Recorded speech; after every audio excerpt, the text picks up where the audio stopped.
उष्णतेच्या लाटेनंतर महाराष्ट्रामध्ये ढगाळ वातावरण आहे। ठाणे मुंबईमध्ये पाऊस पडण्याचा अंदाज आहे। हवामानातील बदलाने नागरिकांना जरासा दिलासा मिळतोय।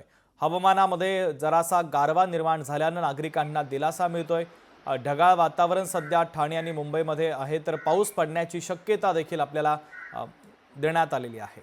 हवामान विभागाने या संदर्भातला अंदाज वर्तवलेला आहे। गेल्या काही दिवसांपासून ठाणे आणि मुंबईमध्ये प्रचंड उष्णता बघायला मिळत होती, त्यामुळे तापमानही प्रचंड वाढलं। आता मात्र एप्रिल महिन्याच्या सुरुवातीला ठाण्यात ढगाळ वातावरण पाहायला मिळतंय आणि त्यामुळे पावसाचा अंदाज देखील वर्तवण्यात आलेला आहे।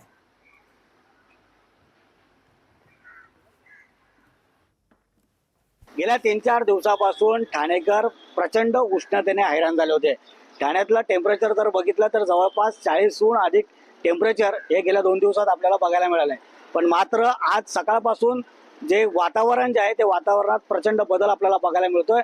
ठाण्यातल्या वातावरणात ढगाळ परिस्थिती ही दिसून येते आणि त्यामुळेच कुठेतरी पाऊस पडण्याच्या देखील दाट शक्यता वर्तवली जाते।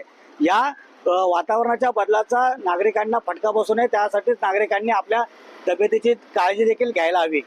या वातावरणामुळे सध्या तरी ठाणेकरांना दिलासा मिळत असला तरी मात्र ठाणेकरांनी आपल्या तब्येतीची काळजी घेणे गरजेचे आहे। मनीष गांगुर्डे, लोकशाही मराठी, ठाणे। लोकशाही मराठी ऐका, पहा, जागरूक रहा।